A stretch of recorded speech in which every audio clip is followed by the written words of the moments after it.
नमस्कार, बहुत बहुत स्वागत है आप सभी का। आपके साथ मैं हूं पुनीत। खबरों की शुरुआत करते हैं और सबसे पहले मध्य प्रदेश में कोरोना को लेकर स्थिति क्या है, कोरोना का अपडेट क्या है, ये आपको दे देते हैं। तो मध्य प्रदेश में कोरोना पॉजिटिव मरीजों की संख्या में एक बार फिर से इजाफा हुआ है और इंदौर में ये संख्या बढ़कर कल जहां 1207 थी तो आज 1372 हो चुकी है पॉजिटिव मरीजों की संख्या। इंदौर में अब तक 63 लोगों की जान भी जा चुकी है और मध्य प्रदेश के लिहाज से देखें तो आंकड़ा 115 लोगों का है जो अपनी जान गंवा चुके हैं। इसके अलावा अच्छी बात यह भी है कि 363 लोग स्वस्थ हो चुके हैं और अपने घर भी जा चुके हैं। लेकिन इंदौर में एक बार फिर से आंकड़ा बढ़ा और 165 लोगों की रिपोर्ट कल पॉजिटिव आई।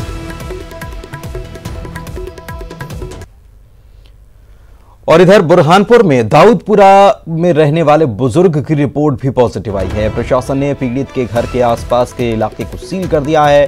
स्वास्थ्य विभाग का कहना है कि बुजुर्ग के संपर्क में आने वालों की भी पहचान की जा रही है।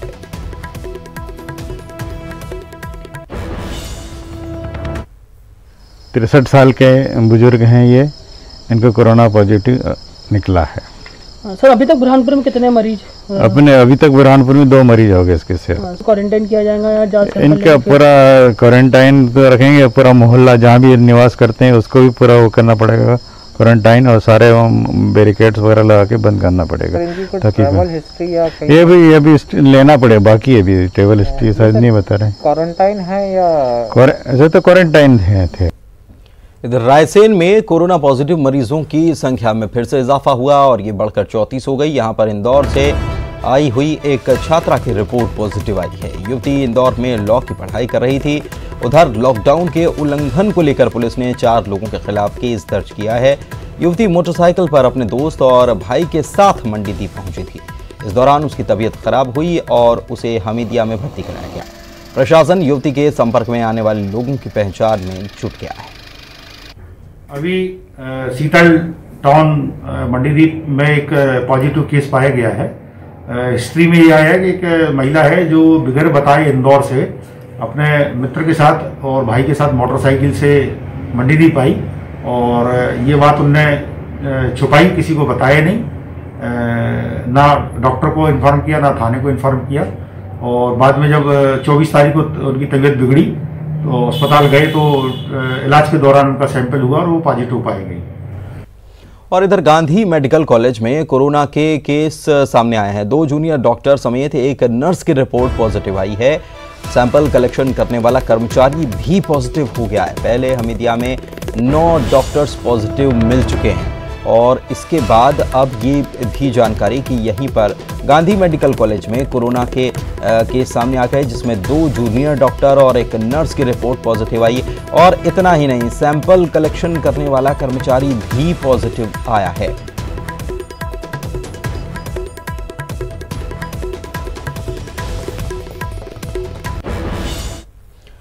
वहीं कल सीएम शिवराज सिंह चौहान ने टास्क फोर्स के साथ एक बैठक की थी। वीडियो कॉन्फ्रेंसिंग के जरिए सीएम ने आर्थिक मोर्चे पर निपटने की रणनीति पर चर्चा की। इस दौरान सीएम ने अर्थशास्त्रियों से सुझाव लिए। लॉकडाउन की वजह से एमपी के राजस्व में 30% गिरावट का अनुमान लगाया जा रहा है।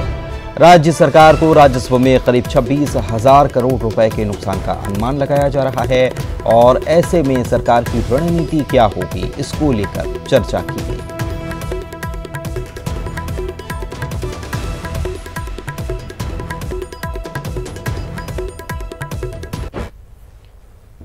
सीएम ने जीवन अमृत योजना की भी शुरुआत की है। इस योजना के तहत आयुष दवाइयों का वितरण किया जाएगा।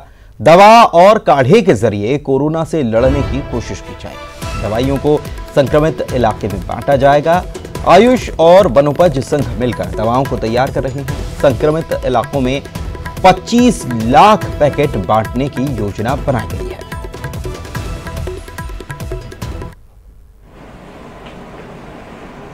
ये काढ़ा पीने से हमारे शरीर की रोग प्रतिरोधक क्षमता बढ़ेगी और इसलिए कोरोना को कंट्रोल करने के लिए, समाप्त करने के लिए हमने ये योजना बनाई है कि घर घर ये काढ़े के पैकेट पहुंचाए जाए। ये काढ़ा और कहीं नहीं, मध्य प्रदेश लघु वनोपज संघ बनाएगा। पीपल सॉल्ट और काली मिर्च को समान अनुपात में कूटकर बनाया जा सकता है।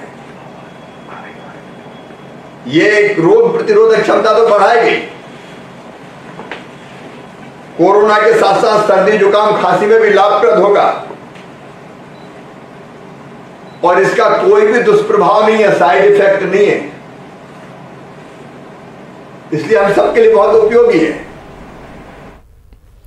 वहीं स्वास्थ्य मंत्री नरोत्तम मिश्रा ने मीडिया से बात की और कहा कि प्रदेश में सरकार ने जांच की क्षमता को बढ़ा दिया है।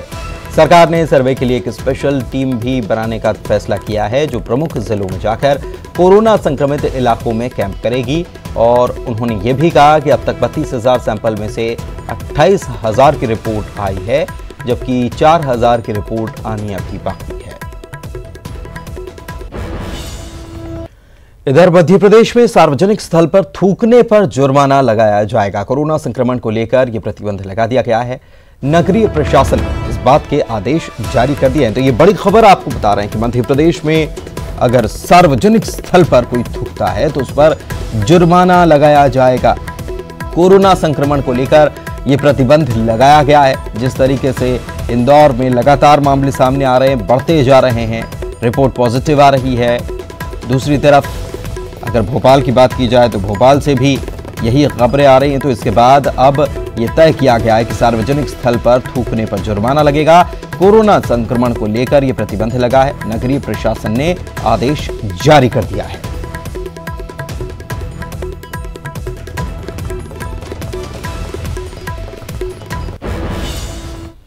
और ये खबर शायद आपको हैरान कर दे। भोपाल में कोरोना मरीज का एक वीडियो वायरल हुआ है, जिसमें वो खाने के लिए चिकन और मटन की मांग करता दिख रहा है। ये मरीज कह रहा है कि वेज खाना खाते खाते उसके मसूड़ों में दर्द होने लग गया है और इसीलिए उसे चिकन और मटन दिया जाए, वरना वो खाना नहीं खाएगा। मिलिट्री मैन शहीद भोपाली, लाला रसपदास दिलकुशाबाग, सुन लो। अरे वीडियो बन रही क्या? हाँ बन रही। हाँ, ये खाना मैं नहीं खाऊंगा, बीमार था जब तक खा लिया, अब मैं स्वस्थ हूँ।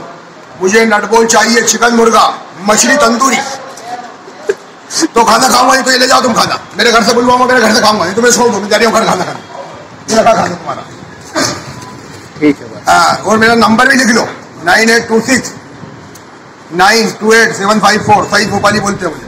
ये लगा खाना तुम्हारा। ये खाने की बुराई नहीं करी, अच्छा खाना है, खाने की बुराई नहीं करी, खाना एक नंबर है, लेकिन मेरे मसूड़े दुख रहे हैं, मेरे को तो डेली होना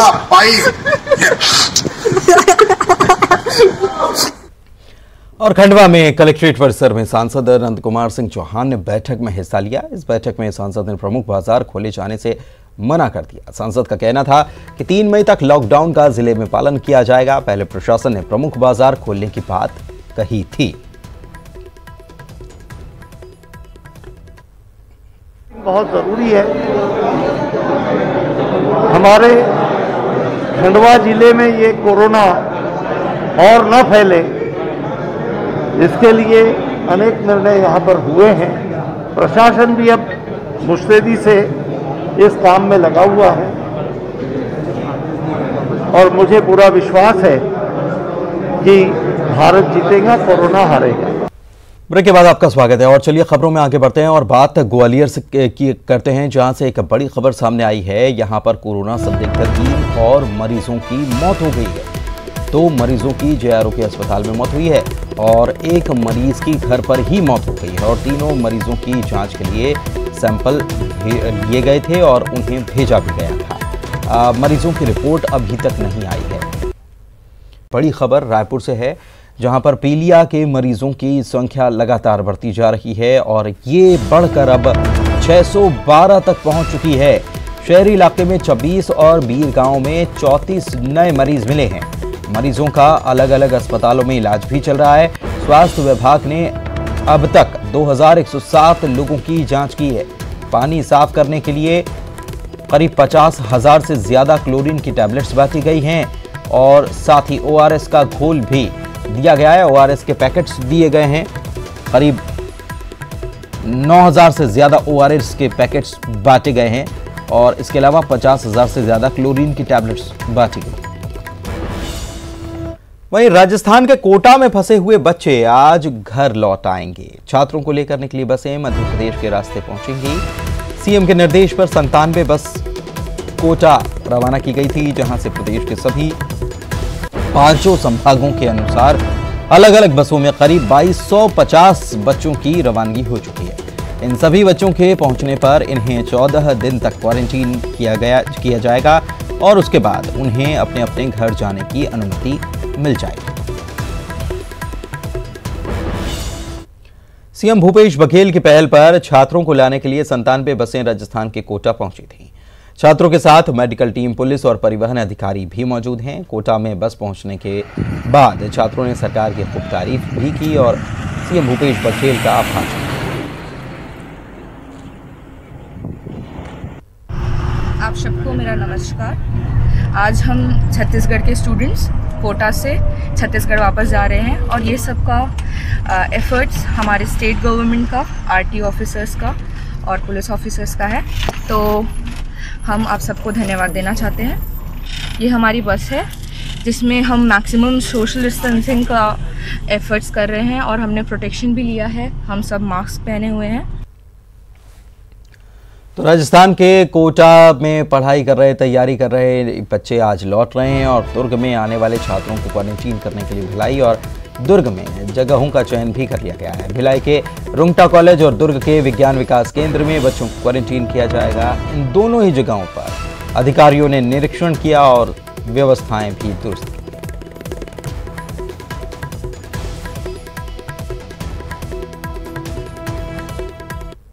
प्लेसेस अभी आइडेंटिफाई किए गए हैं, उनका निरीक्षण भी कर लिया गया था। बच्चियों के लिए अलग जगह और मेल जो लड़कों के लिए अलग रुंगटा कॉलेज के हॉस्टल्स में तय किया गया है बॉयज़ के लिए, और विज्ञान विकास केंद्र है वहाँ पे गर्ल्स के लिए तय किया गया है। उनके मेडिकल जांच वगैरह की टीमें बनाई जाएंगी और जब भी वो कल पहुँचते हैं तो प्रॉपर प्रक्रिया का पालन करते हुए उनको रखा जाएगा। सुरक्षार्थ वहाँ पर बल भी लगाया जाएगा और कोशिश की जाएगी कि जो भी शासन के निर्देशानुसार कार्रवाई की जानी है प्रॉपर ढंग से। तो वापस आ रहे हैं छात्र और मध्य प्रदेश के रास्ते ये बच्चे पहुंचेंगे। कवर्धा भी पहुंचने वाले हैं और इन बच्चों को 14 दिन के लिए क्वारंटीन किया जाना है। इसके बाद उन्हें घर भेजा जाएगा। रायपुर के 140 और महासमुंद के 120 बच्चे कवर्धा में ही रुकेंगे, जिनके लिए बोलला और महाराजपुर कन्या शिक्षा परिसर को क्वारंटीन सेंटर बनाया गया है। दोनों जगहों की तैयारियों का अधिकारियों ने जायजा भी लिया और व्यवस्थाएं माकूल करने के निर्देश दिए।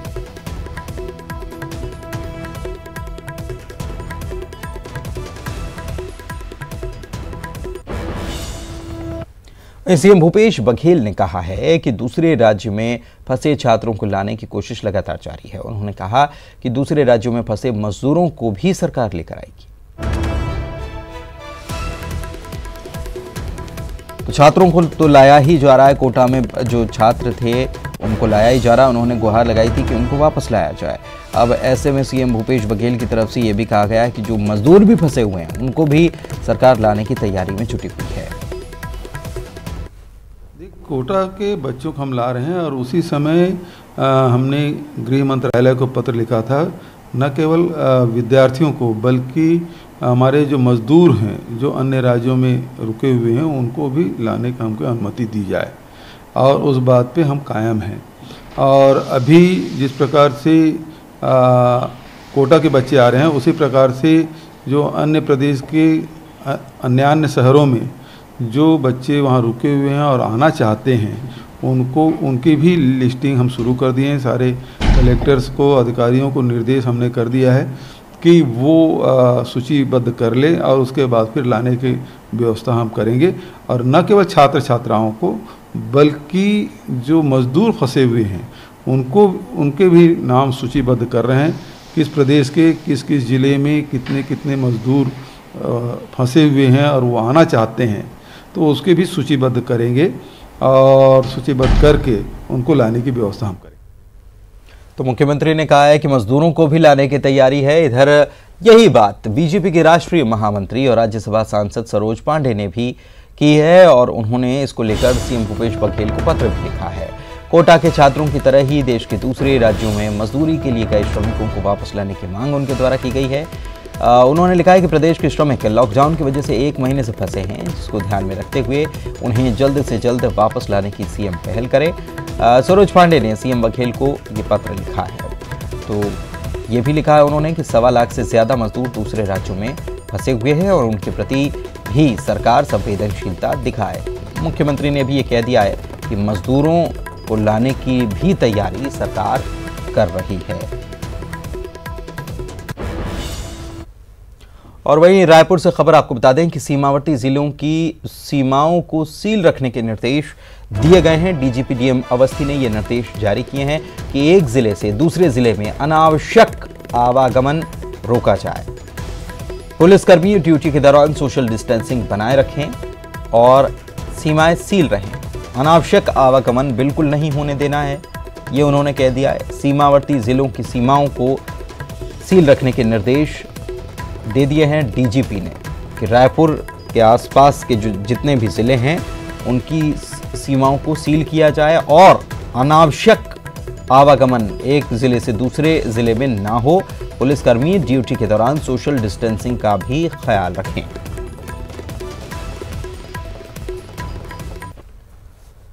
सीएम भूपेश बघेल ने रामविलास पासवान को पत्र लिखा है। उन्होंने केंद्र से शक्कर का कोटा एक साथ जारी करने की मांग की है। 50,000 मीट्रिक टन कोटा ये जारी किया जाए, ये बात उन्होंने रखी है, मांग रखी है। किसानों की परेशानी का उन्होंने हवाला भी दिया है। तो ये सीएम भूपेश बघेल ने रामविलास पासवान को केंद्रीय मंत्री को पत्र लिखकर केंद्र से शक्कर का कोटा एक साथ जारी करने की मांग की है। 50,000 मीट्रिक टन कोटा जारी किया जाए एक साथ, किसानों की परेशानी का इसमें हवाला है।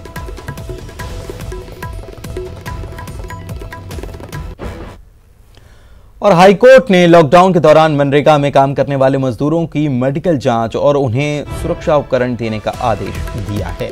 साथ ही हाईकोर्ट ने 15 दिनों में मजदूरी भुगतान का भी आदेश दिया है।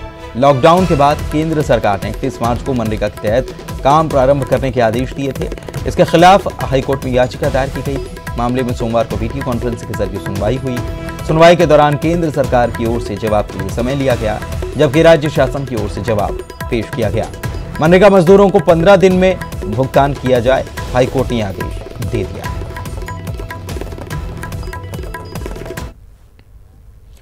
वहीं बिलासपुर में लॉकडाउन के उल्लंघन और सोशल डिस्टेंसिंग का पालन नहीं करने पर बीजेपी ने महापौर, सभापति समेत कई कांग्रेस नेताओं के खिलाफ कलेक्टर से शिकायत कर दी है। शिकायत में कहा गया है कि कांग्रेस के नेता लगातार लॉकडाउन का उल्लंघन कर रहे हैं।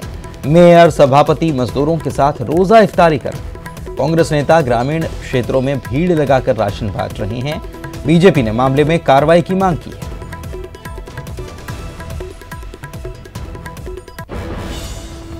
छत्तीसगढ़ विधानसभा में कंट्रोल रूम बनाया गया। यह कंट्रोल रूम कोरोना महामारी से लड़ने के लिए बनाया गया है। इस कंट्रोल रूम में सांसदों, विधायकों और आम जनता के बीच संपर्क स्थापित करने के लिए इसे बनाया गया है। इस कंट्रोल रूम के प्रभारी विधानसभा के अपर सचिव समेत 2 लोगों को बनाया गया है। ये कंट्रोल रूम सभी राज्यों की विधानसभा से सीधे जुड़ा रहेगा, जो समस्याओं को निपटाने के लिए संबंधित कलेक्टर को भेजा जाएगा। लोकसभा अध्यक्ष ओम बिरला के साथ हुई पिछले दिनों वीडियो कॉन्फ्रेंसिंग में यह फैसला लिया गया था। माननीय लोकसभा अध्यक्ष के साथ विधानमंडलों के पीठासीन अधिकारियों की हुई वीडियो कॉन्फ्रेंसिंग में यह निर्णय लिया गया था कि सभी राज्यों की विधानसभाओं में एक कंट्रोल रूम की स्थापना की जाए। इसी उद्देश्य से माननीय अध्यक्ष छत्तीसगढ़ विधानसभा के मार्गदर्शन में एक कंट्रोल रूम की स्थापना छत्तीसगढ़ विधानसभा में की गई है और इसमें प्रभारी अधिकारी मनोनीत किए गए हैं। प्रदेश का कोई भी नागरिक अपने विधायक के माध्यम से समस्या उस ईमेल के माध्यम से कंट्रोल रूम को भेज सकते हैं, जिसके निराकरण के लिए पहल की जाएगी। इधर छत्तीसगढ़ से कांग्रेस के राज्यसभा सांसद केटीएस तुलसी ने छत्तीसगढ़ के लिए पीपीई किट भिजवाई हैं। इसके अलावा छत्तीसगढ़ कांग्रेस प्रभारी पीएल पुनिया ने भी पीपीई किट छत्तीसगढ़ के लिए भेजे हैं। कोरोना योद्धाओं के लिए करीब 100 किट भेजे गए हैं। केटीएस तुलसी के आवास से ये किट रायपुर भेजे गए।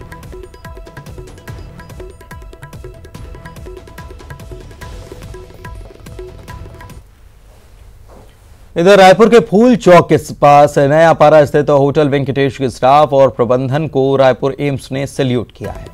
एम्स की ओर से ट्वीट करके होटल का स्टाफ जो है उसका हौसला बढ़ाया गया। एम्स ने अपने ट्वीट में लिखा है कि इस विपरीत परिस्थिति में भी होटल के स्टाफ ने सेवा जारी रखी, उनकी बहादुरी को सलाम है। बताएं कि एम्स के जिस नर्सिंग स्टाफ को कोरोना पॉजिटिव मिला है वे होटल वेंकटेश में ही रह रहे थे। एम्स के ट्वीट के बाद होटल